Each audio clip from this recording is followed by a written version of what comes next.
Hello, everybody. Welcome back to this episode of Heresy Hammer. I am Rob, and above me is Lee. If this is the first time you have found the channel, then we are a podcast dedicated to the Horus Heresy and exclusively the Horus Heresy. Although Lee likes to sometimes dip his fingers into Legions Imperialis now and again.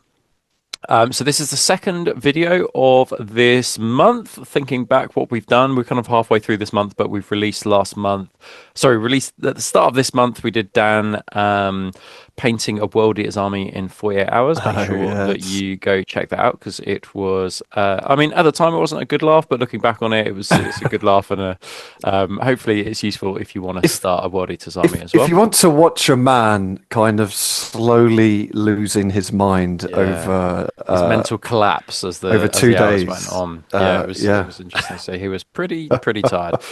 It's really good to see though. We've got a couple of people who've emailed us with a few army ideas. I know James, I've got a date in the diary for James, and I'm badgering Lee about giving me dates as well for when he's going to come and do an army as well. Anyway, we're not talking about that today. What we are in fact talking about is a somewhat belated discussion about the Forges of Saturn. So this is the second Journal Tactica that has come out for the Horus Heresy, and we are actually due. The next Journal Tactica is on pre-order on Saturday. Yes. So what's that, like 15, 16, 17, 18? So in 3 days' time, or maybe the 17th, can't remember now.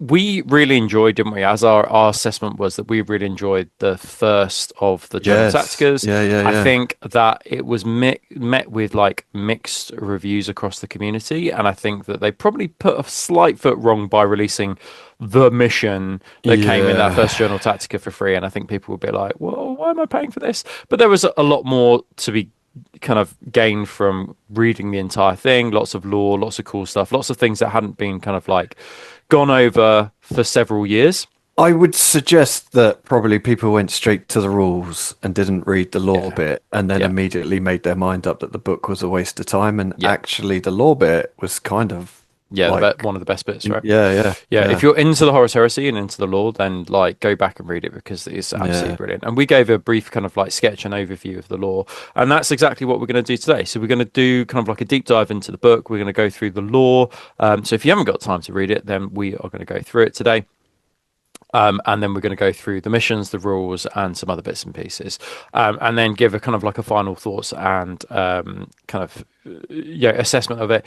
On the whole, though, I would say it's as good, if not slightly better, in terms of the lore-wise than the Isfahan. Just to pin my colours to the mast, I think this is as good as the first one.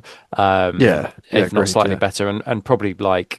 I just think this is really cool, and it's stuff like I knew about Isfahan, not some of the stuff that happened within the Journal Tactica, like the last one, but I know nothing about Saturnine until I had read this. Like I didn't really, you get a few bits and pieces from like all the Warcom articles that happened, all the the stuff with the but actually this gives you a deep dive into like the Saturnine plate and how it kind of like how it comes about as well, which was pretty cool. Any initial assessments you want to say before we get kind of like stuck in? A couple of things. Like I really enjoyed this book. I will be honest, I kind of went into this thinking it was going to be a bit shit, if I'm totally honest. I was just like, I wasn't negative. Like I like the Saturnine models. It's a funny thing that I read some kind of negative reviews on the interwebs, and obviously the internet is never the best place to go for people's opinions. Apart from ours, of course. Less so about the Tactica, more about just Saturnine Terminators. I think obviously they are Marmite, aren't they? You either well, are they? They're not even Marmite, are they? Some people are like, meh, they're all right. Some people love them, and a lot of people don't like them. You sit somewhere on the spectrum. Yeah. So I feel that probably affected people's thoughts to a Journal Tactica based all about the Saturnine Terminators. But also I read quite a few people kind of saying like, well, they're just kind of making it up and wedging it in. Like there's never been any mention of Saturnine Terminators in the books, blah, blah, blah, blah, blah, blah. And like, I kind of agree with that, but then no one really said that when the Leviathan Dreadnought came out. Like that came No, out of kind of no, nowhere. You know, yeah. the Mastodon I think was Sakaran mentioned. Sakaran battle tanks were never mentioned Yeah, until Sakaran battle tanks came up in the lore. and this So is the yeah, thing, isn't it? It's like the books have kind of been written, the series is done, unless they go back and revisit certain yeah. things. So do we just never create any Or never new get new units or units. models? Yeah, yeah, So there's always going to be an element of, well, we never heard about this. It's like, no, because otherwise we would just never get anything new and yeah, it would be boring and the game would stagnate and we would all go play yeah. something else. I So guess the counter argument you might have to that might be, hey, we know about the Luperci, the kind of like this is, yeah, possessed I sons of agree. Yeah, yeah, Horus. yeah, yeah. Like, why aren't they investing time doing that? Now, we don't know if they will or not, but like, Yeah. there are untapped units, I guess, that a I diehard veteran might kind of say, well, kind of like to counter that point. and I 100% agree, but I guess the flip side, the counter to counter your counter, Yeah, go for it. Yeah. you can only sell those to Sons of Horus To Sons of players. Horus players, yeah. 100%. That's a very good point. Very good point. But I do agree. There are things that are mentioned in units that are talked about Yeah. that they haven't produced models for. So that is the counter argument. But Yeah. yeah, so I mean, my point is, if we never did anything new that isn't in the books, we would Yeah. kind of, Yeah, like the particularly game would Legion stagnate. generic stuff, so everyone benefits. Yeah, What I will say about like the look of the Saturnine, just before we get started, is that with like the 3D printed like upgrade kits and stuff like that yeah, you can get now, they do enhance the flavor and look of Saturnine. agreed. So the Agreed. Saturnine I've seen Agreed. now are way better than like the initial first impressions that we got when we just saw kind of like grainy pictures of And the it's box when funny, you got isn't it. it? Because going back to the actual Terminator, because I love the Dreadnought. I think the Dreadnought looks wicked. The actual Terminators themselves, I honestly believe that if you just put something between their legs, like a crotch thing, Yeah, it immediately yeah, improves the look of it. yeah, yeah, yeah, yeah, Because everyone, well, not everyone, a lot of people were like, "Oh, I don't like them" when they saw the images, and then yeah. we saw the The Praetor, Praetors, yeah, and everyone, and pretty much everyone was like, "That is that's fucking cool. awesome." Yeah, And I do think it's because it kind of looks a little bit like a turtle, like the yeah, body bit, without something between its for legs. these Like, legs, yeah. yeah, so that's just an aside. But one thing I will say after having read this book is I have so many fucking ideas Oh for man, Saturnine yeah, Terminators. yeah. Well, Like we'll talk so about many we will talk ideas. about the detachments, the line breaker echelon Yeah, detachment, and we'll kind of like talk about that in a little bit more detail when we get to it as well. yes. And perhaps a grain of an idea can be kind of like percolated. Mixing Oh, my metaphors there. Right. Anyway, let's so get into many. it. So let's get into the lore. So if Lee could kind of go to the next one. So basically. And this is quite an interesting one. This one, I was thinking this morning as I was getting ready. I was like, "Isn't it interesting? Like the solar system. Like when you hear about like, um, you know, uh, systems being taken over. Yeah, there's just like a couple of planets on that system, and then the Astartes go in. Like they butcher the hierarchy of that planet, and then they take it over. Whereas the solar system is so rich in terms of its tapestry, in terms of like loads of stuff going on. And Phoebe, one of Saturn's moons, is a really good example of this. So basically, there are on the moon of Phoebe, there are essentially kind of like pseudo mechanicum, almost sort of like ostracized mechanicum. They're called Yeah, the yeah. Phoebean tech enclaves. And they themselves are the creators of the Saturnine plate. Now, what was quite unusual was that the Phoebean tech enclaves were separate from the Mechanicum, and they almost kind of like kept their secrets to themselves and hoarded those secrets. But one of those things was the Saturnine plate. Now, the Saturnine plate had actually started not as like a power armored suit for war, but actually it was like a just a a piece of machinery that you could dig underground and mine with and things like that.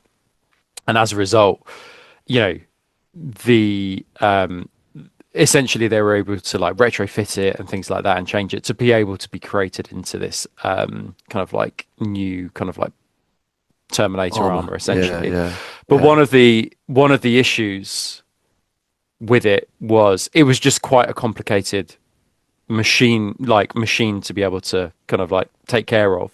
So Yeah. what would often happen was would on the Great Crusade, these Saturnine we'll get more into it in a second, but the Saturnine Terminator plate would be used to they would be fixed by the Theban tech enclaves that went along with the Astartes, but the Mechanicum couldn't fix it. They didn't know what they were doing, and the Thebians wouldn't kind of like share the information with them. Yeah, So well, as a result of that, fewer and fewer Saturnine plates were kind of like usable, because there was only so many Theban tech enclaves with the legions. Yeah. I mean, it was essentially like hairy tech. You know, to the Mechanicum, they would have never produced it, and it says in the book, like, the reason the Emperor went to this enclave is essentially because the Mechanicum just wouldn't. They'd say no. This is an abomination. Yeah, absolutely. Cool. Let's just have a little look at the next slide then. So it started off as a Dark Age piece of technology, and it was basically created to work inside plasma reactors. The suit still makes it impervious to radiation. Its power source produces an excess of power. However, this came at a cost, so wielding the armor was far more intensive than any other suits, requiring a level of cyberthergic resonance, often interpreted as latent psyker ability. So that is important, and this comes up within the story of the suits, particularly when you think about like World Eaters and the Butcher's Nails and stuff like that, and how they interact so badly with kind of like psychers and things. So the Butcher's Nail, basically, we'll get to it when we look at the World Eaters and what they did with their plates. But essentially, like, they clash. So you do need some kind of like latent psychic ability to kind of like use these suits at their most kind of like effective, which is interesting, which is why they kind of work quite well with the Thousand Suns. For those that don't know, World Eaters, when they have their nails implanted, any psychers, basically their heads exploded. Like the Butcher's Nails and psychers do not go well together. No. Yeah, exactly.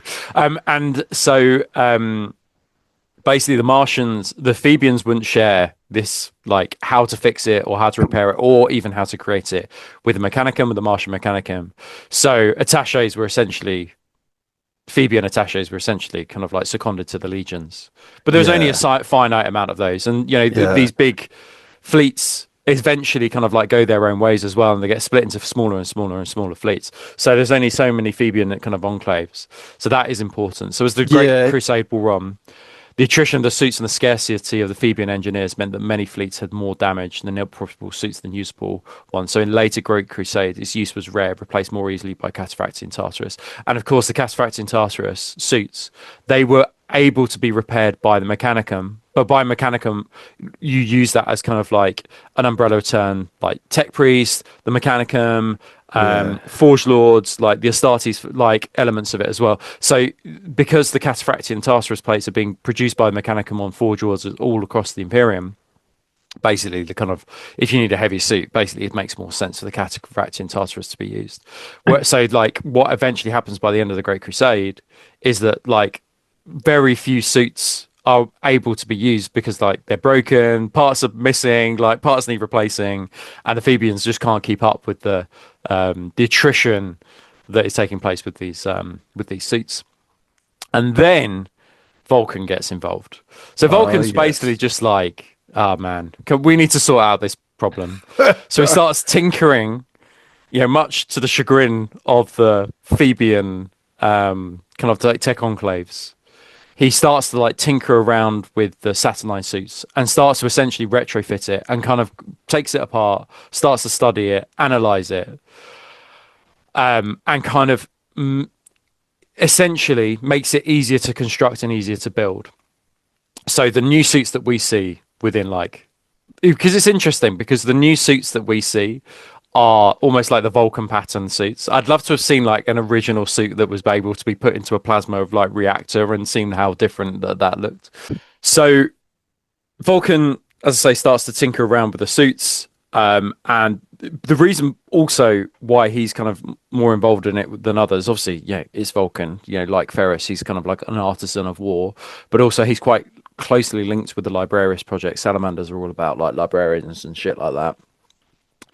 And so he retrofits it. He kind of makes it easier to build. And essentially, he shares the schematics of this new Saturnine plate that's now the Mechanicum is able to build. So kind of a few months before the heresy and the outbreak of the heresy, the Yeah. Saturnine Oh, plate is then Vulcan. shared with all their brothers. So then it's now a suit that is able to be used conveniently able to use for the new edition of the Horus Heresy. Look how Now, that worked out, eh? Look yeah, how yeah, that yeah, worked yeah, out. yeah, yeah. Okay, cool. Right. Well, let's have a look what happens next. So let's have a look at kind of each of the legions and kind of how kind of they use Can I them. just say one Yeah, thing? yeah, yeah, One Can I just say one thing? yeah, Just about the book in general. Like there are some real bits that I read that I'm like, this would make a cool film. Like yeah, there's just I don't know, like yeah, bits 100%. pop into my head. So Yeah, that they talk about all the Saturnine armor just not being able to be used. And I just had this vision of like this massive holding room full of all these yeah, battered, yeah. and some like legionnaire just flicking off the light switch and walking Yeah, away as they well, sit well, there doing nothing. we'll talk about that when we get to the Imperial Fists.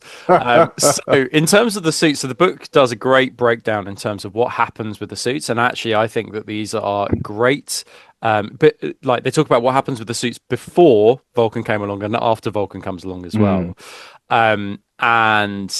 I think if you want to do like a Saturnine based force and you're not sure what legion to choose, have a look at this book because you could be like, oh, that's a great idea for like the starter of a force. The Space Wars one in particular, I think is really cool. So the Dark Angels basically they had more suits because they were obviously the first legion. They had the suits in abundance, but they still suffered from the same problem um, that all the other legions did, which is that they had more than everybody else, but obviously there was an attrition rate on those suits to be able to, yeah, to be able to fix them.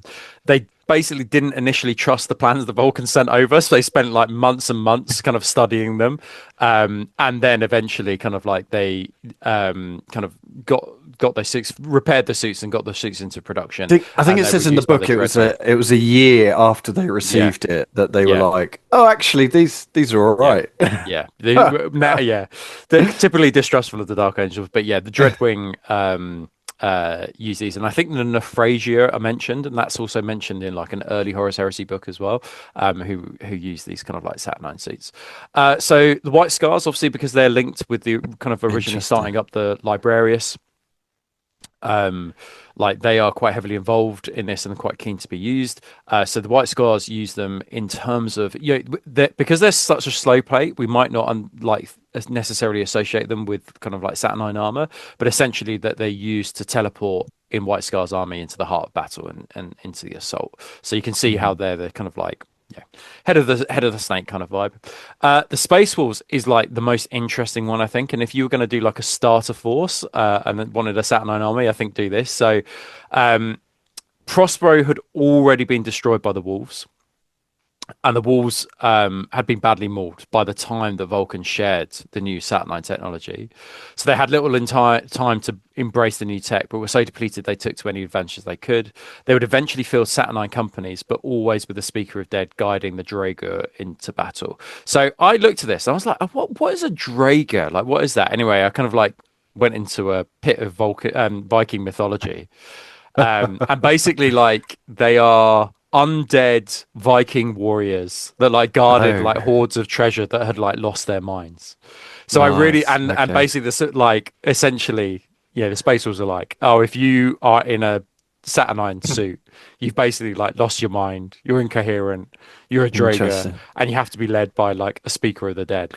I did wonder why there was a picture of a ghost Viking Yeah, guess what? on Yeah, so that's basically them. on So I this really think that that's page. quite a cool, like a couple of Yeah, I like like Speaks of that. the Dead in like Terminator armor leading your Draeger Saturnine. I think would be really, really awesome. Yeah, that's cool.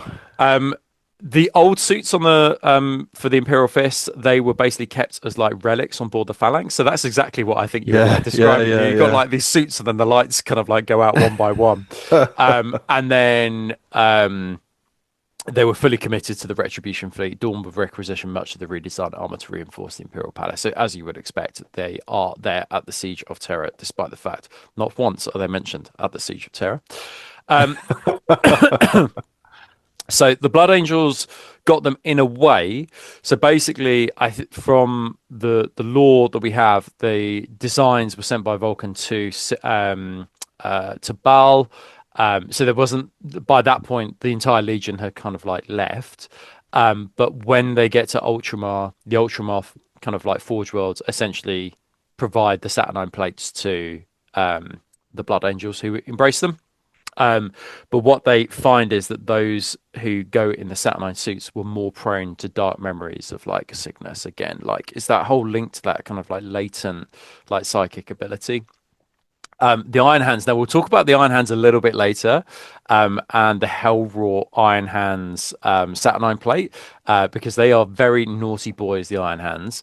But essentially, like Ferris takes one look at it and is like, yeah, I think we can do better. But essentially, they kind of feel quite strongly that the Terminator suits, like the Gorgon Terminator suits, and the Medusans and the automata they have, are probably just better than the Saturnine plates. So they kind of don't really like massively embrace it, but and also like there was hints that Ferris had already been reverse engineering the Phoebian armor plate anyway. But we will get to the Hellwrought Iron Hands plate a little bit later. The Ultramarines, as you would expect, they just have it in abundance, and they're kind of like fully committed to Calth. So much of the Pyrrhic victories are on Calth are due to the Saturnine plate. Again, not mentioned, but Remus Ventanus leading some Saturnine is pretty cool.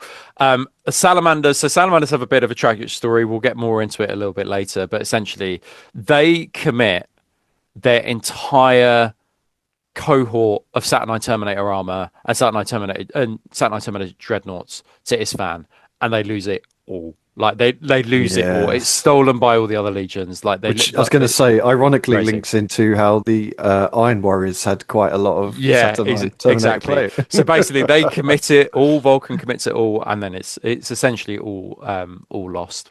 Raven Guard. So they don't really kind of like go into it in the way that you'd expect, kind of like heavy armored, light armored kind of like Raven Guard infiltration tactics would get into it. But our old friends, the Deliverers, do kind of go in for it. So if you've not heard of the Deliverers, basically they fought with the Justarian and fought with the Sons of Horus. They kind of like have similar colors. They're black and white, black and red rather than red and black. And the Justarian plate, they're just kind of like a reverse scheme, and they do fully commit to the Saturnine armor plate, and they kind of, but Deliverers are basically sent into the heart of battle. They're usually like deep strike. They're at the vanguard. They're kind of they're the hardcore motherfuckers of the Legion, but also like Corax totally hates them. But they say Corax does not like them. No, but they do embrace the new Saturnine plate. Let's have a look at the traitors now. So the Emperor's Children, basically, it's interesting how they describe it. So Saturnine plate for them, like the early patterns and the patterns that they do have hold of, are just basically used as ceremonial. It's just ceremonial for them. But by the time that they get the new Saturnine plate, basically, you got Fabius Bile, like sewing in dildos into the suits and shit like that. I kind of imagine like the inside the suits, they're kind of like those iron coffins that like the Spanish Inquisition, like loads of spikes into them. So basically, like they kind of the big one going up your ass. Basically they put in like they modify the suits and then put in modified troops into it, as you might expect. Iron Warriors got a real boost after the Urgal depression of suits, and as he's expected, they kind of like fully embrace it. But they got the suits, but I think Perturabo was kind of a bit like, well, we're going to experiment a bit more with this and kind of like do some more. So he didn't necessarily believe that the suit that Vulcan sent was good enough. So then she starts to tinker with it, but they do get an awful lot of suits post Ifsban. Again, Night Lords, some clans and some warbands did embrace it, some didn't, and they would use the Saturnine armor suits they could seize as trophies from their enemies. And then the World Eaters have got a really interesting story. So the old armor found little place in the Legion because of the negative reactions to the Butcher's Nails. With Vulcan's reworked armor, a few Indurturites would seek to use it for increased protection, even as it made the Nails dig in harder than ever. In the later Heresy, entire Inducti companies who had not yet succumbed to the Nails were raised in Saturnine. So I think that's quite cool. Like you could do like a Inducti Saturnine force plus for the world eaters, which I think Yeah, I do like it. It says in the book like they kind of become slightly revered because they're in so much pain wearing the yeah. armor that people are kind of like, this guy's a fucking badass. Yeah, I Like love I that. do quite like that. Yeah, Yeah. I love that. It's really, really cool. That's class. Cool. Let's have a look at who is next. So Death Guard. So the Death Guard kind of like go in fully. Like they're just like, yeah, this is perfect. We're into heavy Yeah. Terminator warfare. Yeah, they This is love it. this is all us all over. So they kind of like embrace it. Most of the suits, if not all of the new Saturnine suits, though, are sent to Typhon, and the fact that basically like latent psychers have to I go into love it is this. basically hidden from I Mataran. Like love this. nobody lets him know that like You latent psychers can are all in the just, Saturnine suits. I absolutely love this. You can just imagine like someone mentioning something in front of Mortarion and everyone looking at each other and being like, Fuck. oh, no, I meant, no, sorry, I was talking about that other thing that Yeah, involves yeah. psychers. Yeah, Very cool. sorry. Yeah. Yeah, very cool. So Thousand Suns, obviously by the time the Vulcans kind of Saturnine specs come out, Prospero's destroyed. However, the Thousand Suns were instrumental in its development, so some had limited access to the experimental armor as well. So they're not in it as much as you might think. There are a few exceptions to that, but yeah, Prospero is decimated by this point, and there are only 1,000 Suns left. So Sons of Horus are interesting. So Horus had full knowledge of Vulcan's efforts, but not access to the initial experimental plate.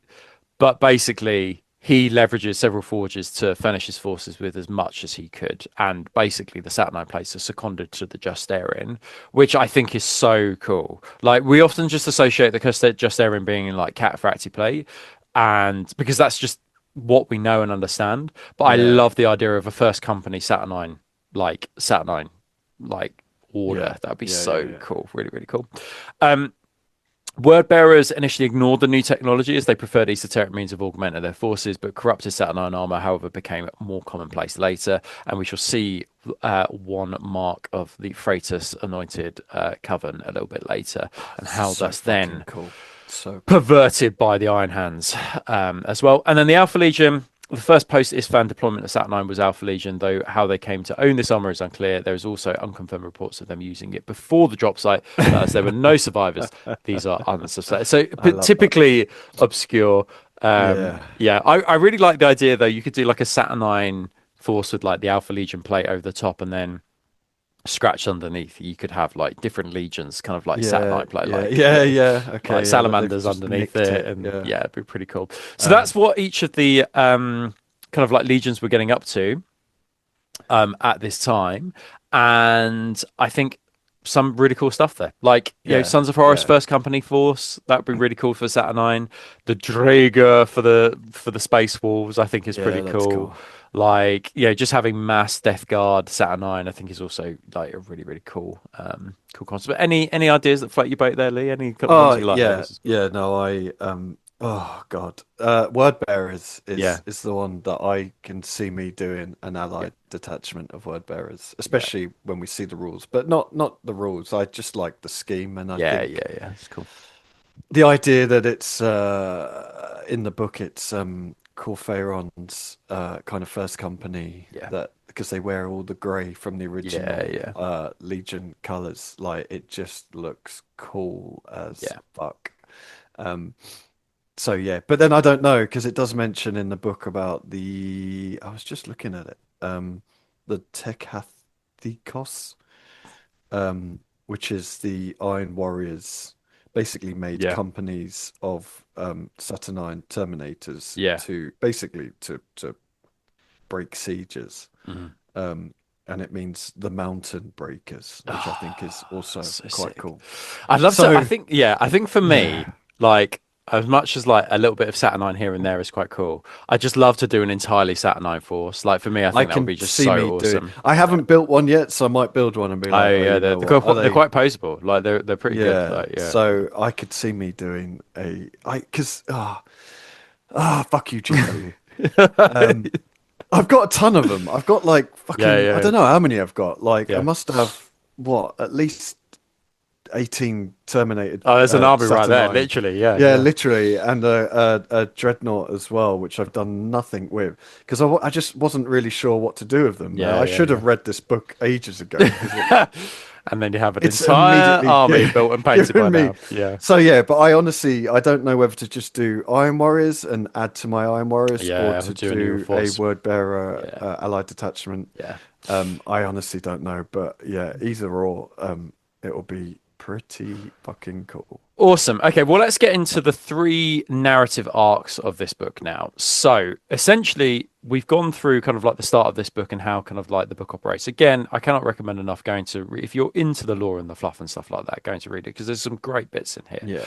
However, the narrative element of this book is broken down into three parts. So we've got the salamanders at the Urgal Depression, we've got the white scars at Kolarne-Distal, and then we've got the word bearers and the iron hands at Millhand. So the ones that really interest me are the salamanders at the Urgal Depression and the word bearers at the iron hands at Millhand. I think those stories are really cool, but we will just kind of like quickly cross over the white scars one as well because that is interesting for kind of like Yeah, I really liked that. I okay. thought that's a very kind of almost like Greek tragedy Yeah, yeah, it is, isn't it? Yeah, kind of, absolutely. we're all Cool. friends. No, we're fucking not. No, we're not. Not anymore. We're not. Cool. Okay, well, let's get into the Urgal Depression then. So, me and Lee did do an overview of the Isvan 3. This kind of like adds to it. So, only months after Vulcan shares the technology with all of his brothers, the Imperium is racked by civil war, and Vulcan can only hope the traitors have not yet had time to utilize the technology. What a fool he is before they crush the uprising on Isvan.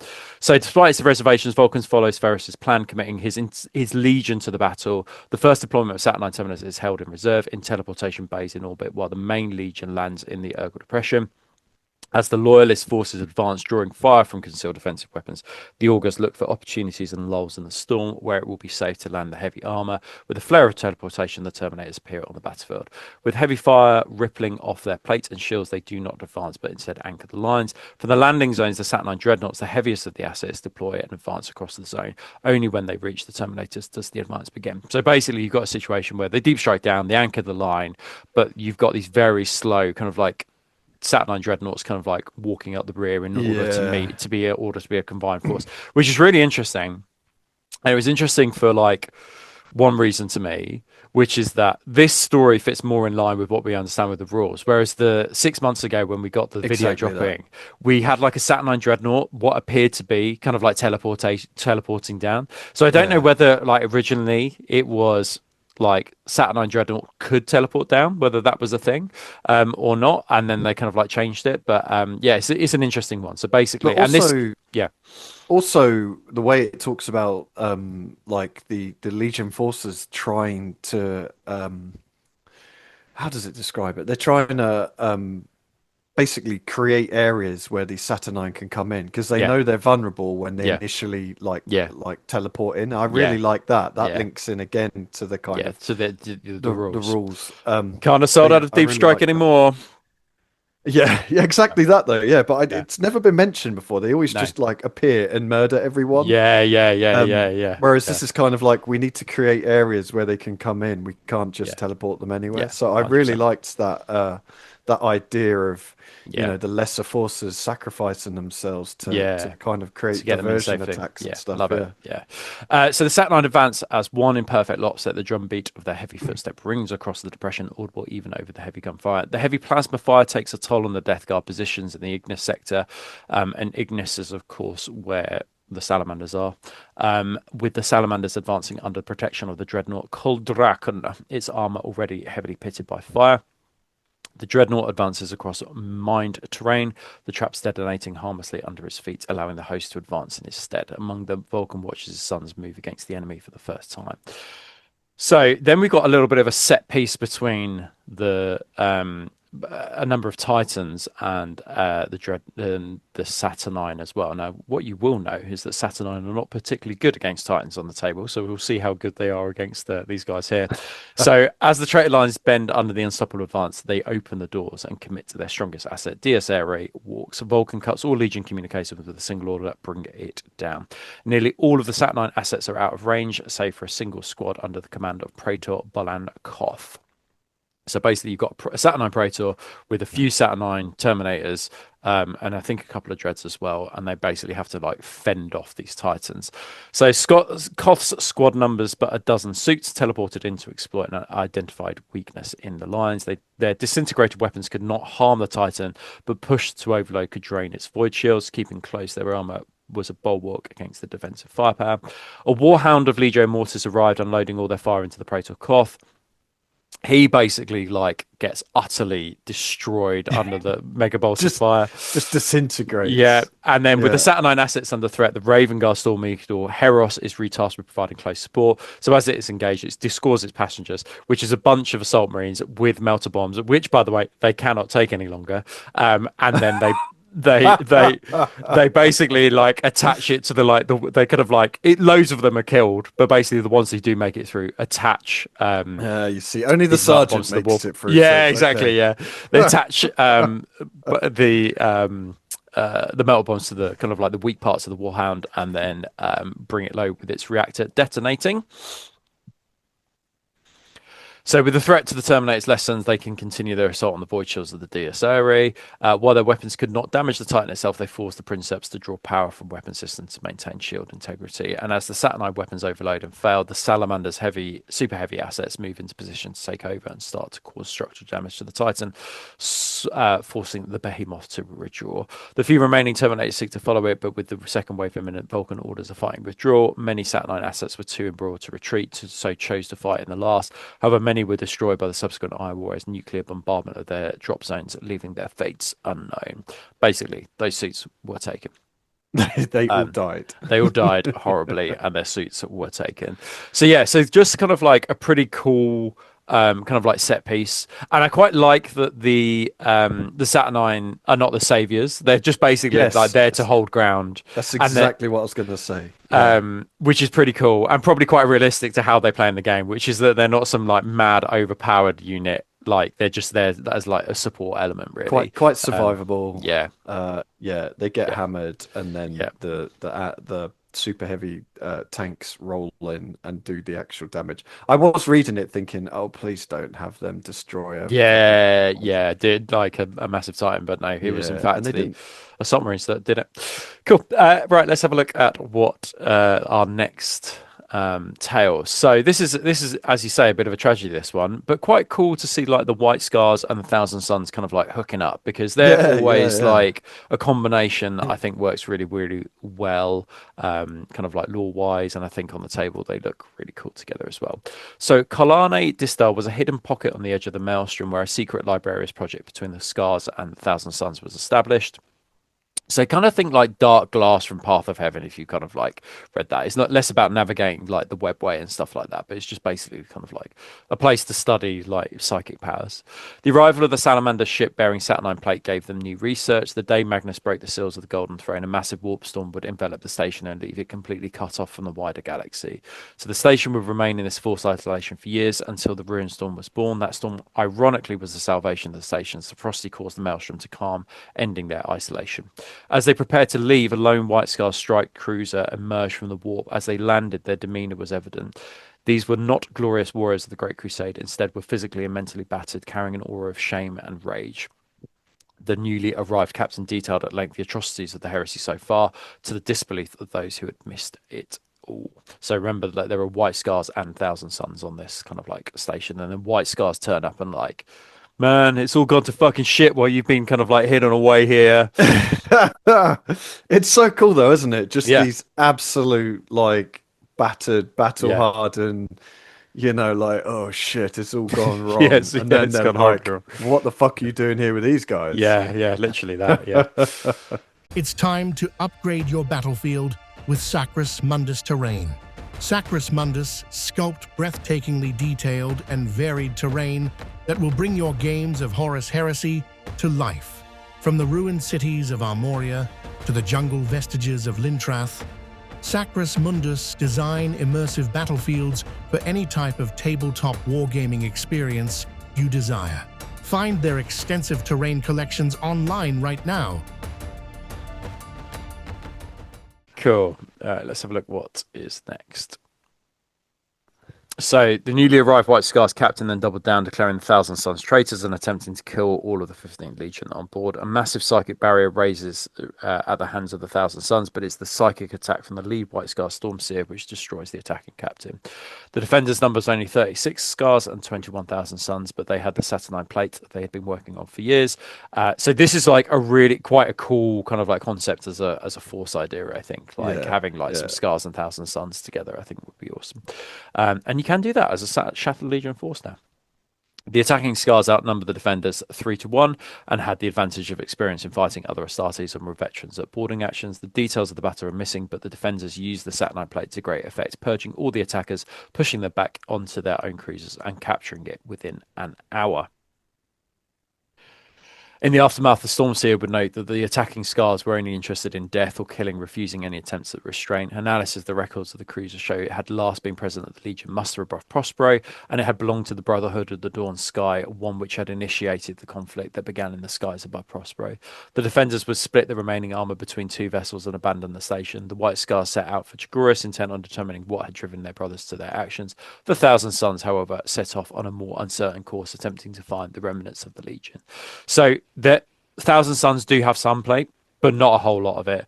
And then the White Scars, obviously, we've talked about how kind of they have it. But I do like the idea of kind of like this is a little like Zone Mortalis force or something like that. I think could be pretty. Yeah, I love it. I love it in the book. In the book, it kind of describes how the White Scars that have turned up, that have been fighting in the heresy, are like they hold no restraint at killing. There's no they're battle hardened to killing Astartes. Yeah. I think there's some suggestion that they're Sagimazan as well, aren't they? That's And the guys who are obviously on the station are like, they're having that whole holy fuck, these are our brothers. And for them because it's the first time they've witnessed like the Astartes fighting Astartes, so it's like holy shit, this is crazy.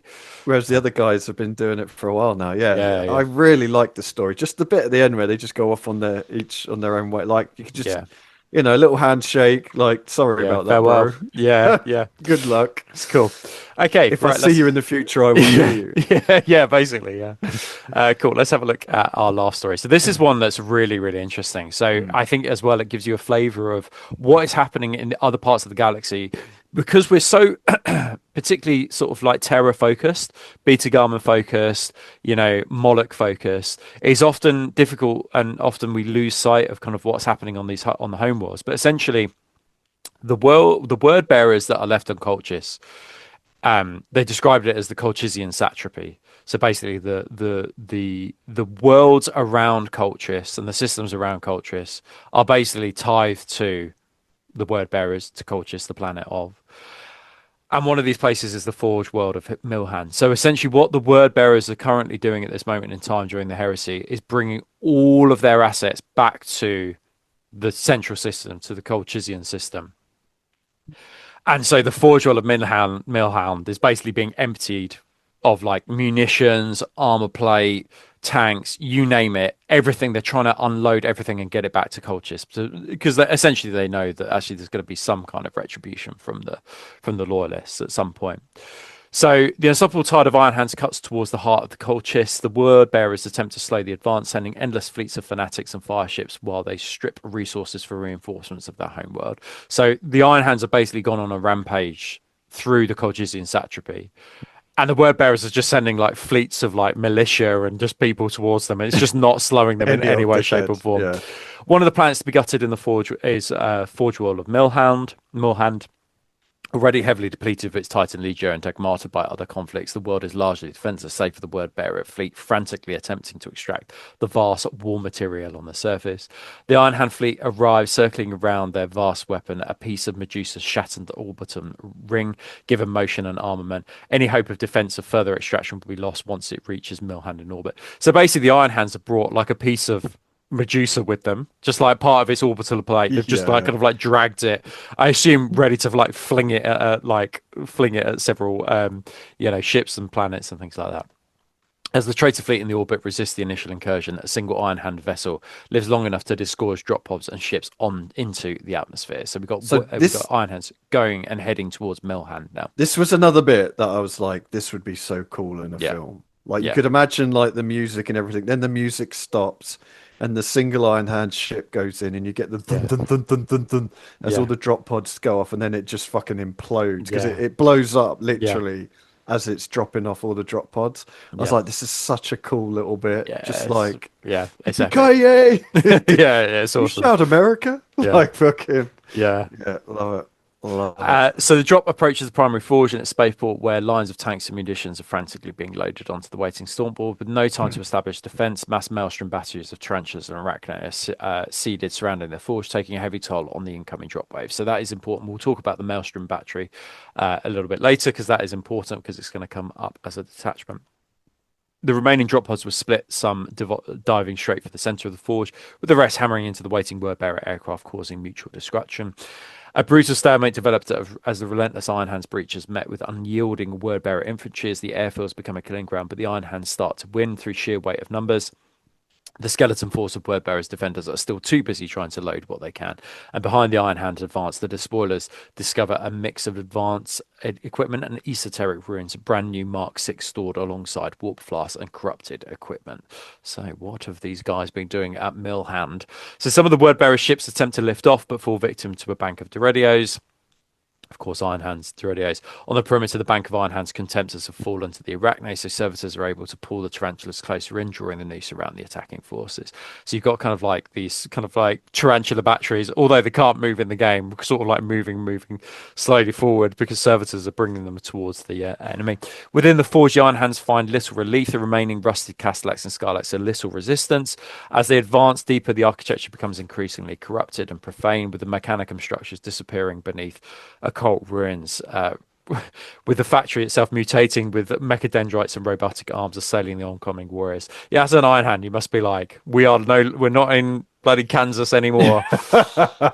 Yeah. While it plays little threat to the Iron Hands, it costs valuable time. Back on the airfield, the Iron Hand advance had been stopped as a bank of Wordbearer Stormbirds merged Void Shields, and several of the battle tanks were pressed into service. The Wordbearers continue to balance the risk of being overrun, but every minute they delay allows more equipment to be loaded. So the silence falls over the battle as a single belated pod lands and a Saturnine dreadnought advances its grab weapons, flattening aircraft and battering the defenders. As its inversion beamer collapses the void shields of the first Stormbird, there is a stink of brimstone and a flash of teleporter as a dozen Saturnine Terminators appeared in no man's land.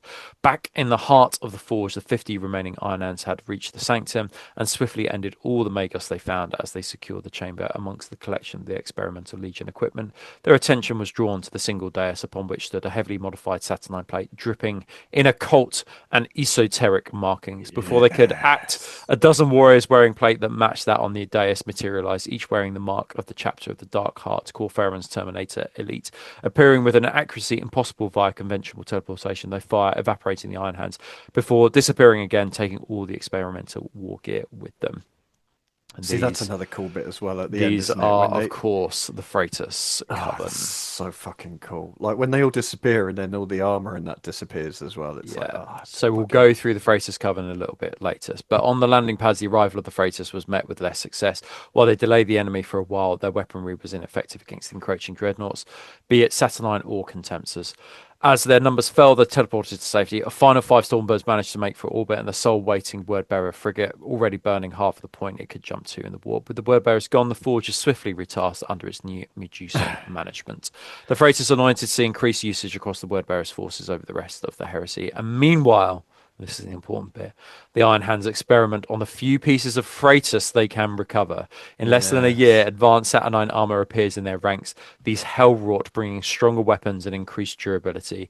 Their origin remains a mystery, something from their deep vaults or architech, or have the Iron Hands turned the accursed tech to their own ends. I really liked. So there was two dirty little bastards, aren't they? There's two things I really liked about this. The fact that they found this kind of like accursed Saturnine armor, and they weren't like, burn it. This is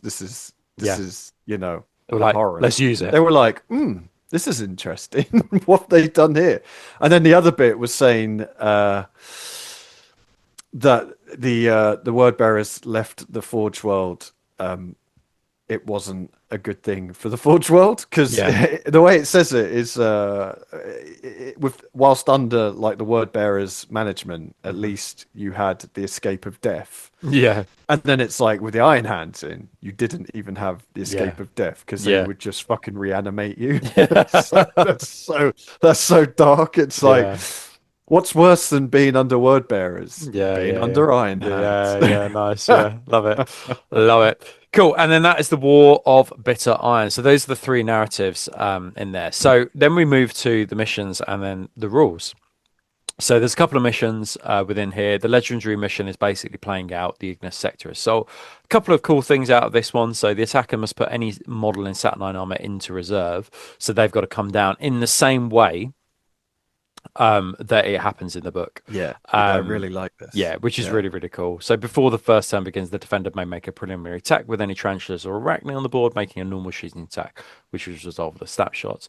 And basically, it's 4 turns, and then on a 4+, you play out fifth turn, and basically you're just replaying the Ignis, kind of like the Ignis Sector Assault, which is pretty cool. Like if you got some salamanders and then some traitors, do it. Right? Why not? Yeah. Oh. And then sorry. we've got the onslaught mission. So there are 3 missions within this. Now, this is slightly. So the big thing about these, isn't it, Lee, is that on these ones, I think cavalry can score. Am I right in saying that? Cavalry able to score. Yeah. So this was pointed out to us by May, which we hadn't realised when it first dropped. But we've known this for a few months, or for a few months now. But what I would say is that if you've got a cavalry army like a White Scars army, and you want like scoring, These are the missions for you. these are the missions to do. Like, and you should say to a mate, "Am I okay to bring my cavalry army because I want to, I want to be able to score." The missions are a little complex. I think me and Lee were saying before we kind of started filming, we were a bit like they do require kind of multiple reads, but it's just cool to get a little bit of variation within the missions. And like the first one, it has things like advancing objectives and moving objectives, for example, which is actually just like a pretty cool concept. Yeah. I think we were also saying like these are pretty cool missions. They're pretty balanced as well. And actually, if you're just looking for different missions on top of the rulebook missions, go try these. They're actually pretty decent, right, Yeah. I really like these. Like, there's just little bits like you can control all the objectives, but on some of the missions you only score one of them. Yeah. And then the others move. Yeah. And then when they move, they increase in value. So I think there's quite a lot of tactics of like, well, which one am I going to go first? Yeah. Because then that's going to stay as one VP, and then the others are going to move. You need to think ahead of like that's going to move there. Yeah. But yeah, like Rob said, I had to read some of these about 3 or 4 times before I actually worked out what they were trying to achieve. Because like they've got like moving objectives and things like that. It's a little bit more complicated. But also the way they do the grid, and then you put the objective in the grid. Yeah. Me, it would just make more sense. Just give me the distance to where the objective has to Yeah. go, because you have to measure out the grids and then measure out the center. Of Well, the if we grid. go to the next slide, I think we can see the 3 maps that are. So yeah, here you go. Yeah. So these are the different missions. So basically, like you don't have 12 objective markers in that first mission. You have 4, and then they move, and those are essentially the places that they move to. But yeah, I definitely give these a go at some point. Cool to see some different deployment maps as well. So this one, the Dawn Raid is obviously quite similar, but it's just nice for it to be like to the like to the middle of the board and then to the corner, because that's just easy to mark out. And then the Breakthrough mission, it's just cool to see a different deployment map as well. Here, which is as I say, really, really nice. So it's cool. So definitely check out those missions if you want to just a little bit to do something a little bit different. And like Rob said, if you're a White Scars player or a Raven Guard player and you want to, sorry, not Raven Guard, Raven Wing. Yeah. Like these are the missions for you, because although you don't get line, etc. Although does line Vanguard counts on this, doesn't it? Yeah, Vanguard and line counts, but the as problem in like some of them you add Vanguard to holding an objective rather than just like line. So it makes Vanguard more useful. So if you're taking like Vanguard armies, like in here, you add it to your objective. So and there's other things as well. If you're defending any objectives that aren't being held by your opponent, you score. Yeah. So it kind of forces your opponent to actually go for the objectives. You can't just ignore it, because then your opponent's scoring it. There's quite a lot of things. It's good, but you need to, like I say, I had to read it quite a few times before I actually got my head around it. But really cool. Nice. Cool. Okay, let's have a look at what's next. So, I think most people probably went straight to the Yeah. detachments and the rules. Yeah. So two very cool detachments. So the first one is Linebreaker Echelon, obviously linked with the Urgal Depression kind of Ignis Assault. And this is made up of two heavy assaults, one of which is a prime, a retinue, and then a dreadnought, right? So basically, with this one, it's a little complicated, a little bit more complicated, but it's actually relatively straightforward. So basically, you have to choose either the word Saturnine, Tartarus, or Cataphracti. The retinue and heavy assault slots in this formation must include those units with the unit in their name. So, like um, a retinue squad, it's called like a cataphracti command squad. So that would be tick, that would be a retinue, and then Yeah. like two cataphracti squads. You couldn't mix and match. You can't have like two Tartarus and then a cataphracti. Yeah. It's all got to be the same. Really, what they're angling towards is for you guys just to choose all Yes. Saturnine. That's Yeah. really what Yeah. they're kind of like heading towards. Yeah. But the exception to that is actually the dreadnought. So the dreadnought does not have to have that keyword. The dreadnought is separate. So you could take a Saturnine dreadnought, you could take a Contemptor, a Deredio, yada yada yada. But yeah, it's pretty cool, pretty themed, and I quite like the fact that the heavy assault has a prime in it because that is actually like from my understanding of the when we've looked at detachments before, like a heavy assault prime is not that usual. That's No. pretty rare. So, like a master sergeant on your cataphracti squad or increasing them to be combat vets or something like that, I think would be pretty cool. But don't forget as well, that's also could be particular like a logistical benefit as well. So it can be quite useful there, particularly if you want a second dread or something like that would be quite cool. And then we've got the Maelstrom Sentry Battery, which is hot as fuck, but it's pretty tasty. So basically, you must have a Master of Signals to be able to unlock this detachment. It's kind of unlocked by him. And your support choices must be an Arachne quad accelerators, and then your recon choices must be trenchers. Now, we are going to do a whole Patreon episode this month about this, how best to lay it out, where to deploy it, why it's good. We're going to deep dive into the Arachne and deep dive into the tarantulas as well. So we will come back to kind of like talking about the tactics of that. What I would say though is that it's just a really useful detachment. Like having those two supports that you can take Arachne in is really useful. It's going to protect you, and you're really building like a bulwark, aren't you? There against like deep strikers, things moving towards you, things coming on from reserves as well. Like this is going to be massively useful. So yeah, really like it. Really, really powerful. Yeah. Agreed. I mean, essentially, you get to take all the static shooting stuff without having Yeah, to take two yeah, detachments. yeah, exactly. Um, yeah. Bingo. Cool. Right. Lee, talk us through the Saturnine Terminator Centurion, a whopping 150 points. Yeah. So 150 points obviously takes up a command slot. He has the stats move, weapon skill, ballistic skill 5, strength 4, toughness 6, 5 wounds, initiative 4, 3 attacks, leadership 9, cool willpower, intelligence 8, and a 2+4+ save.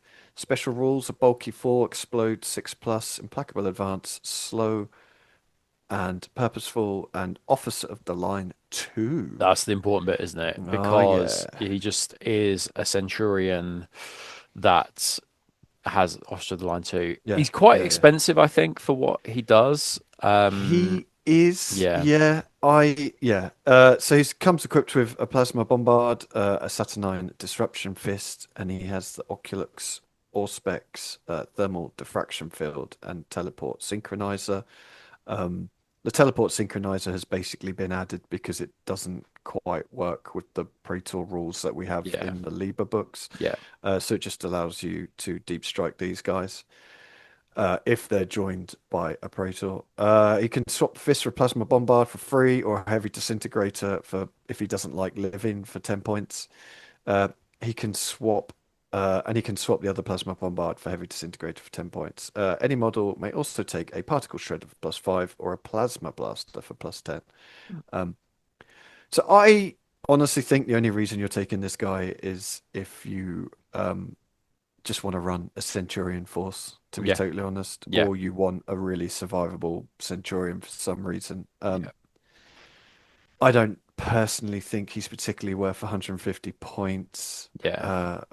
He's just not really bringing anything other than Officer of the Line.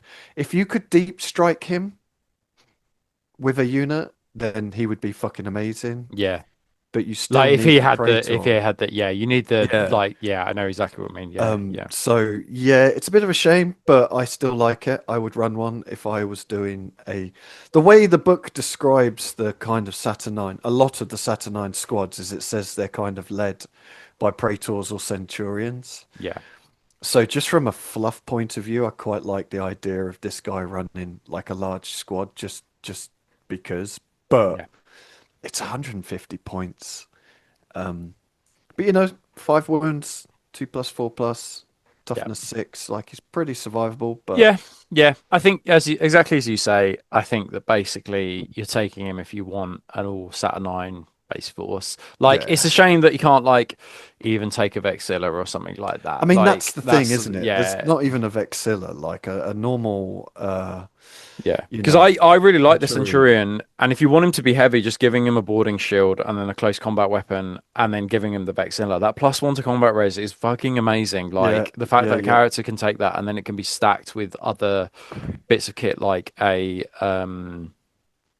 Legion standard or whatever, and then stacked with any other U rules, I think is bloody brilliant. But just like like a jump pack Centurion, he loses those options when he gains any other kind of Yeah, weapon. it's just It's a funny, shame. isn't it? Like I'm just looking at it now. All right, you're toughness 5, not toughness 6, but Centurion in Terminator armor is 100 points Yeah, base. yeah, yeah, And you basically get everything he gets. yeah. Just minus But one toughness, you right? you -1 toughness, but you Yeah. get the ability to take a. Does he does come? No, No, he doesn't. a Oh, cast the fracture Terminator can't. doesn't. Yeah, Oh, no, no, sorry. no. Yeah, So yeah, that's what I yeah, mean. Like just a normal one at yeah. 80 points, you just like Okay. bang a shield on him, make him heavy, give him the Vexilla, and Yeah, I you're still didn't under 100 realize points. that the Terminator doesn't get the chance to No, take a no, Vexilla. no. Oh, so at least it fits with that. But Yeah, it's 150 points. It's yeah, fucking mental, isn't it? yeah, 50 yeah, points more yeah, just to get a toughness 6, yeah, and the you can teleport, but you need a Praetor. yeah. I mean, if you're Yep. taking a Praetor, why take this guy like in a squad? Yeah, You know well, what I mean? then the That's only thing is the officer. It's the officer of the line too. yeah, yeah. It's a shame. It'd be nice if he just did something, like Mm. just something.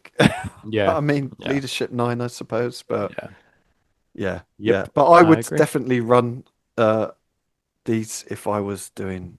Well, I say if, as if I'm. The only thing I can think of is perhaps there are some legions that have like access to Legion Reparee where it says any command choice can take a such and such for 15 points. Yeah, Something like a potentially. Sons of Horus Tabor. So you're giving like unusual weapons or something like that Yeah. that we haven't kind of like Normally picked up. they But are. It needs to you're replace a gonna weapon, doesn't but it? then you're then But gonna be yeah. like, okay, well you're gonna make him really a lot more expensive. Anyway, let's have a look at the Mm. next unit because the next one is really exciting. So walk us through this one because this is actually pretty Yes. cool.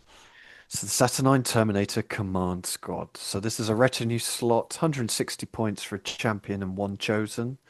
You can add up to 4 more chosen for 60 points each. Stats are movement, weapon skill 5, ballistic skill strength 4, toughness 6, weapon wounds free, initiative free, attacks free, leadership cool, willpower, intelligence.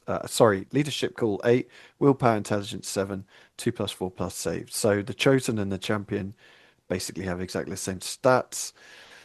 Special rules: bulky 4, explode 6+, implacable advance, slow and purposeful, equipped with ped, disruption fist, thermal diffraction field, and teleport synchronizer. So one thing that isn't mentioned is the champion has the subtype champion, Yeah. which is important to know. Yes. So any model may swap one of its fists for a plasma bombard for 10 points, heavy disintegrator for 20 points, a war axe for 10 points, or concussion hammer for 20 points. Any model may also take a particle shredder for 5 points or a plasma blast for 10 points. One chosen may take a Legion standard for Yeah. 20 points. So I mean, these guys are just fucking awesome, Yeah, aren't they? really cool. Yeah. And like the concussion hammer is insane. Like, I think it goes at initiative 1 because it's -2. Yeah. But it's like damage 3 and it's got critical hit or something like that. It's absolutely monstrous. Like, I've gone against a couple of those in a ZM game, and just like my units have stood absolutely no chance. And you can take a Legion standard as Yeah, well. exactly. So this useful. It's useful for like things like outside support and the benefits that it gives for outside support and things like that. Because I think a Legion, Oh it might not yeah, be yeah, Legion, it yeah, might not be outside support. It might be for the outnumbering, but it does obviously give +2 combat resolution. yeah, So yeah, so it's quite useful because you're really probably going to run these in squads of either 2 or 3. Um, and I've seen kind of like squads of 2. They are pricey. Yeah, 160 points for 2 guys. But they're basically the equivalent of the Centurion essentially. And then they have greater access to different kind of like war gear and stuff, than the yeah, Centurion. I mean, that's the thing about the Centurion. He'd be quite promising if he had access to like a concussion hammer, yeah, yeah, but yeah, he yeah. doesn't. No, Like, you're like, oh, I'm going to make him a paragon of battle, and he's got a concussion hammer. You're like, oh, my weapon skill, yeah, but like he doesn't have access to those things. So, no, yeah, I think that's it's something to bear in weird, isn't mind. it? It's Yeah, really weird. I can't get my head around the yeah, Centurion. I really yeah, can't. It yeah, just it doesn't make yeah. any sense to me at all. So, and then the other Yeah, one, the big one here is what Lee was alluding to around the champion. So he is a sergeant, so you can upgrade him to be a master sergeant. So you can make the champion weapon skill 6. I believe he's also gets an extra attack on top of that as well. And if you're a yeah, champion and you already upgrade to a master sergeant, you also get +1 leadership from memory. So that's a pretty nice. yes, That's a pretty nice boost. And then yeah, don't forget, if you are a Praetor and then you attach to your Saturnine chosen and then Saturnine champion, and your Saturnine champion is a Master Sergeant, then your majority weapon skill 6, which is really powerful when you're getting struck at by weapon skill 5 models as well. yes, So yeah, yeah, really, really useful. Like, and the same works as if you've got a unit of 3. So yeah, 2 of those guys will be weapon skill 6, and then 2 will be weapon skill 5. You take the highest in that situation, which is really, really nice. I think you've got a tough decision about whether to add everybody with a concussion hammer. I think the danger is they get really, really, really pricey. I think on balance, I probably would do it because the concussion hammer is absolutely loco. Um, like I absolutely love it. I think it's basically like a Primarch weapon essentially. Like, it's so strong. It's just the number of yeah. attacks that you're obviously kind of like a little bit short on. But yeah, no, a really cool unit. Pricey, but yeah. And I think this is necessary for 3D printing because every command guy you want to create, you basically have to buy like a Praetor on top of that to be able to create these I guys. So find it like 3D printed bits are useful here. fascinating that they never created like a command squad add-on to the Yeah, Saturnine kits. I mean, maybe I we'll mean, get it they've got one one day, for but Legions Imperialis. Like, they've got a yeah, command squad yeah, for Legion yeah, Imperialis, so maybe we'll see it in the future. But in the yeah, it'd be future, yeah. nice to see that, I think. I So mean, I'm not. That's not a complaint because like these journals, uh, I yeah, mean, the way they kind of sold it was you get to do things yeah, outside of the yeah, norm. So yeah, that's not a complaint. It's just yeah. It's interesting. when they're Yeah, so against 3D printing, yeah, like it yeah, seems a strange decision. But yeah, this yeah. is really good, really good. Yeah. Cool. Uh, Okay, let's have a ah, look at what's next. So, walk us through the Freightus Anointed. So, we heard about them in the our story just a few moments ago. Walk us through these guys because they've got a lot of things. yes, Just to say just one thing on this one that's worth pointing out. So these guys can buy a teleportation transponder for 60 points. So they can be where it gets difficult is that they come with a Saturnine teleport synchronizer baked in, but they are malefic. So you can only attach them to other malefic units. yeah. So that then becomes very difficult for like word bearers players because I don't think there's any way to give a Praetor malefic. I could be wrong about that. Vaguely remember Oh, the yes, discussion. yeah. There's That no way to seems, do it. yeah, So if you want to get them in, you basically have to not through like that way. Then you basically have to take a teleportation transponder. yeah. Yeah, And just an FYI, the Saturnine teleportation transponder for this squad is 60 points. pricey. Ooh. Yeah, Um, But these are an elite's choice. 240 points for 2 anointed and 1 disciple. So that's actually Yeah, yeah, that's pretty good. pretty reasonable. Yeah. May select up to 3 additional anointed for six. It's Kerry's written 60 here, but it's 65 points per Okay. model. So the stats are movement, weapon skill 5, ballistic skill strength 4, toughness 6, 3 wounds each, initiative 3, 3 attacks each, leadership 8. The anointed have cool willpower intelligence 7. The disciple has cool willpower 8, intelligence 7, and they have a 2+4+ save. Yeah. Special rules are bulky 4, a flame 2, eternal fucking warrior Nuts. 1. Nuts. Explodes Crazy. 5+, implacable advance, and slow and purposeful. Yeah. Like that's like Eternal Warrior 1 is fucking brilliant. I played Custodes Nice. the other day, and like I was like, all my damage 2 weapons being It's damage 1 was so just insane. frustrating. So another thing just to pick out of this one. So they are malefic and they've got a cool of 8. So and because they're heavy, but they're essentially cool 9. And don't forget, malefic units can't be status. Like if they fail a Yeah. status, then they just lose D3 wounds. Yeah. Um, and like you could always then attach I want to say a harbinger. I think it was a harbinger with an icon to this unit because they're malefic, and then you're only losing 1 wound at a time as long as it has the icon with it, which is Interesting. pretty fruity. Like You would that have is to pretty cool. then work out how you're getting them into a scrap because Well, they I are. think if you take him as a root, as a because one of the etheric dominions is that they gain deep strike, right? So these can take the teleportation Ah, synchronizer, interesting. Ah, and fuck, then I they need can to look just into this. This yeah, this and is then they can one of deep this strike is them. oh God, I'm so hard for Yeah, it's crazy, so right? fucking cool. Yeah. Um, and not even the rules, just like I love the idea of it. I Yeah, the love models are like cool. oh God, Yeah. yeah. So they come equipped with paired Saturnine disruption fists, same profile as normal disruption fist, but they get +1 attack. Yeah. They have the warp fire mantle and the Saturnine teleport synchronizer. So the warp fire mantle is actually pretty good. If the unit makes any saves from enemy shooting attacks during their shooting phase, every unit within 8 inches that does not have the warp fire mantle rule must take a toughness test. If the test is failed, they take D3 automatic wounds with damage 1 AP2 and no saves of any kind. Yeah. Like that's Yeah, fucking it's great. great. It's brilliant. But I think you just got to be really careful about putting these next to your guys. Basically, like you either want to deep strike them or send them in a Yeah, Spartan, like yeah, yeah, up the yeah, yeah, guts yeah, away from the rest of your infantry, because this yeah. can affect your infantry as well as Or everyone else. yeah, or if you're going to run multiple squads of these, just Well, you can't run multiple squads because they're a 0 to 1 uh, choice. are they? I think so.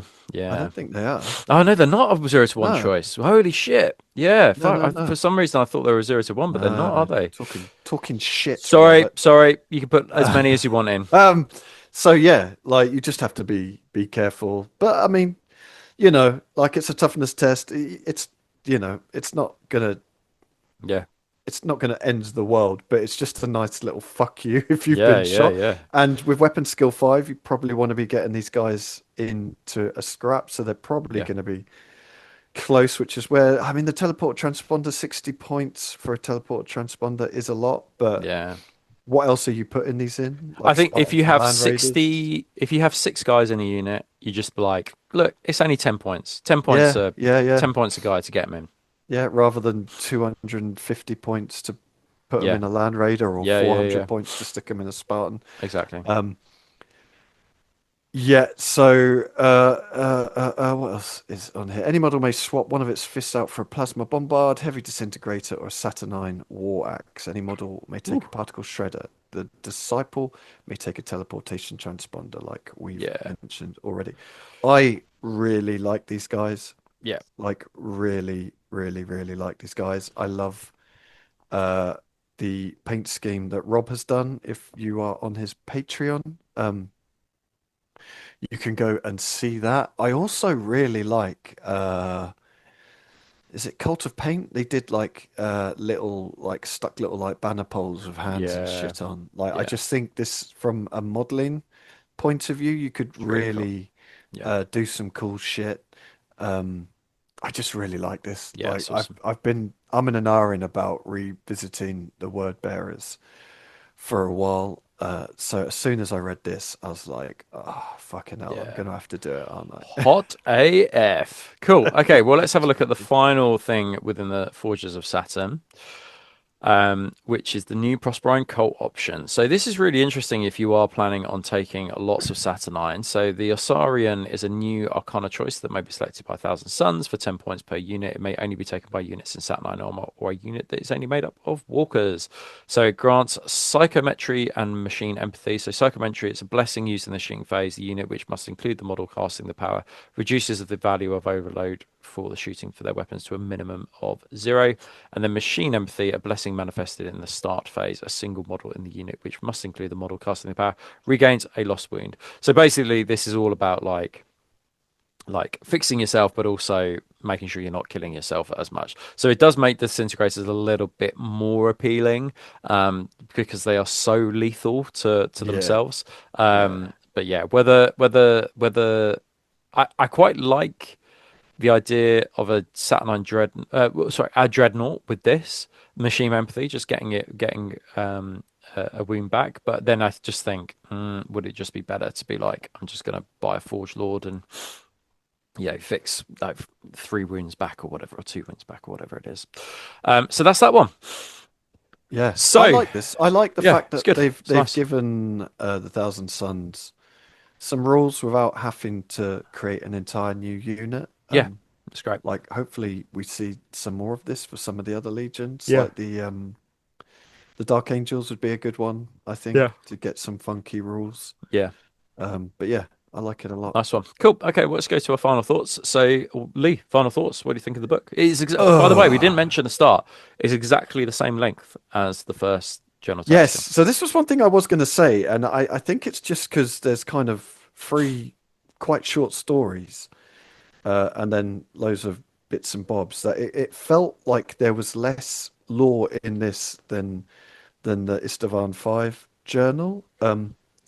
But I think it's just the way you read it. Like it Yeah, does a yeah, bit about the kind of yeah, the makeup of the salamanders, Saturnine companies. It kind of does quite a cool, like, color plates and can you stuff. see that? Yeah, Like yeah, little color plates and it talks about the pyre wardens, which are like the guys that are trialing the Saturnine armor and stuff. So it did feel initially like there's slightly less in here, but I think it's just because there's lots of sections and they're all quite short. Like even the yeah, stories, like some of the stories are only like 3 or 4 pages yeah, long, so you can read through it quite quickly. But yeah, we did double check, and they're exactly the same amount of pages. But I really like this. I like the lore. I like some people will just see this as them just wedging it in, just trying to force it to fit. But I think it's actually been really well thought out. I yeah, think they've done a really good job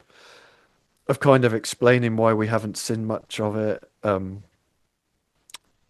actually explaining what each legion was doing with it. And yeah, I yeah. Love that. really, really liked this book. I love like I want to give the missions a go.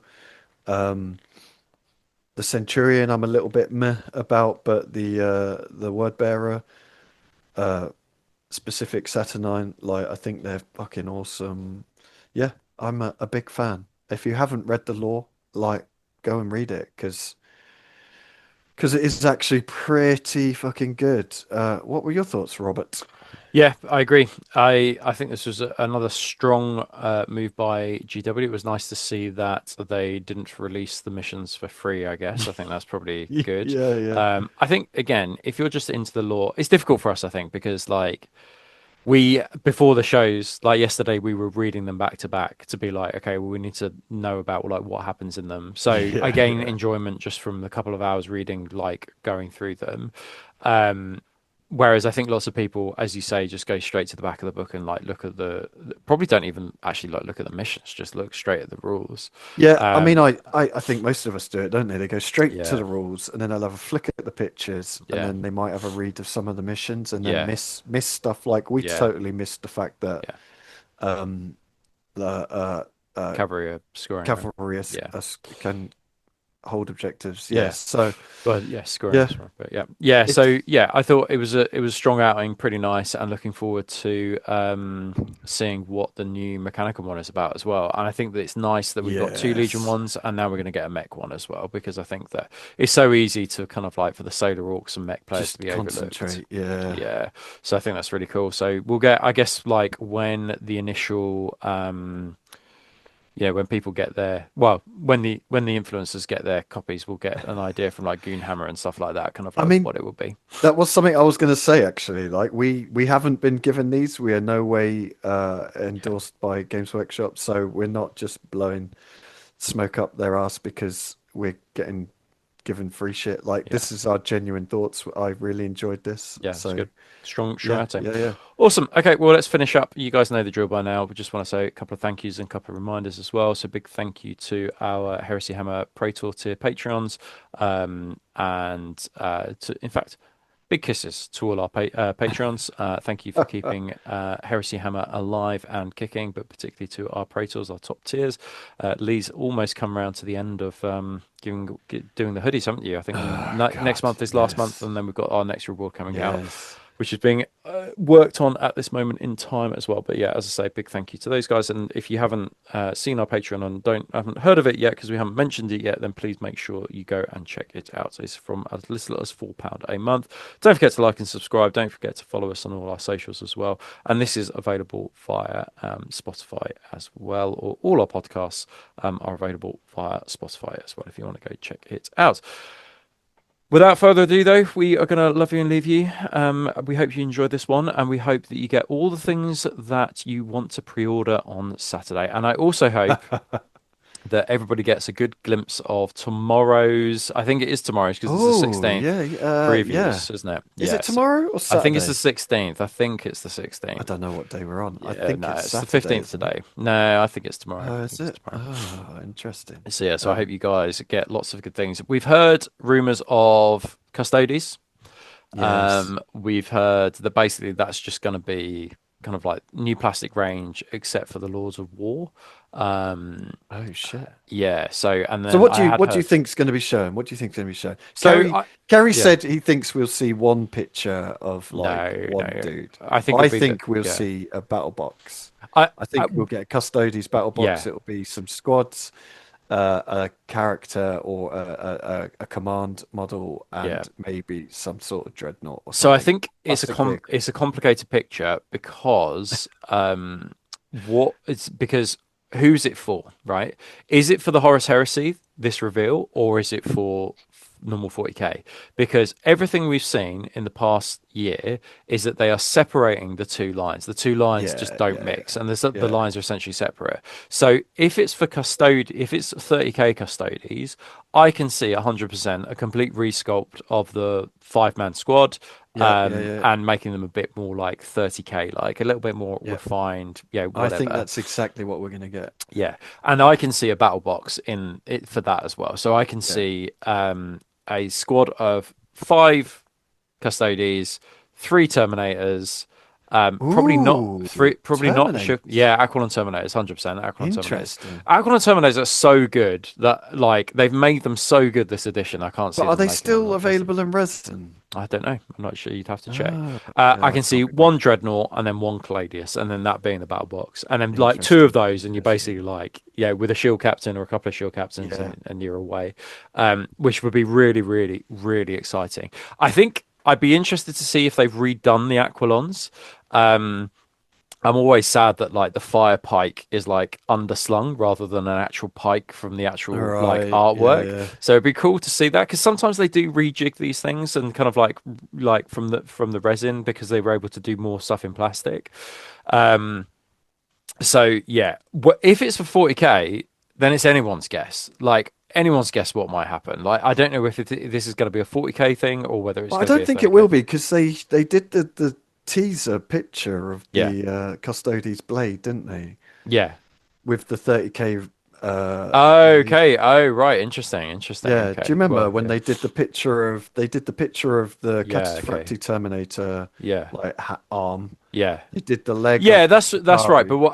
But but I guess it's just like to the extent, like to what extent it's going to be like for 40k or 30k. And then I suppose it's a complex one for them because they're just a bit like, well, the Achilles Dreadnought in 30k can be used in 40k as well. So like, where does that land? So, yeah, but Can it? I'm excited. But yeah, I think it'll be Custodes. I mean, I'd love to see a Sisters refresh, but I don't think we're going to get a Sisters of Silence No, refresh at all I anytime don't soon. think so. No. No. But we shall see. Fingers Yeah. crossed. Yeah. Yeah, They also had stuff about Iron Warriors, but I think that's a 40k thing. But I I'll be think that interested. is a 40k one. Yeah, I mean, I'll like, be so that interested to suggests to see. me that Demon Perturabo is potentially on the way. Oh, that would be cool, wouldn't it? Yeah, it'd be really Oh, fucking fuck. sick. Oh, fucking hell. Unless it looks shit. Well, And then it yeah, won't and be because good. there's not a lot of like Demon Perturabo like artwork out there, is there? Like, there's No, there's not. There was some good, like, well, I say conversions, not even conversions, just kit bashers. They just gave yeah, him like a demon helmet yeah, in the Forge World model. yeah, Like, yeah, yeah, but yeah, I'm actually mildly looking forward to it, which means I will yeah. probably be bitterly Massively disappointed, disappointed. Yeah, and we'll just yeah, get a picture of one Custo dude, yeah. and he will Oh, look I think shit. we'll see the. I think we'll probably see the glaive in plastic Oh, as well, right? really? Yeah, I would have thought so. Really? Yeah, well, we've seen it in Legions Imperialis. So I can't believe that they won't show that in us in plastic. I think you're Yeah, wanting too much. I think you're. we'll see. We'll see. Fingers crossed. Cool. Okay, well, Right. with that On one, that note, let us know what you think of the Journal Tactica if you got it, and let us know what you think yeah. is going to come up. And then I have no doubt we will do a reaction show to what has come out as well. Yeah. So, anyway, take care, guys, and have a great weekend. Bye now. See ya.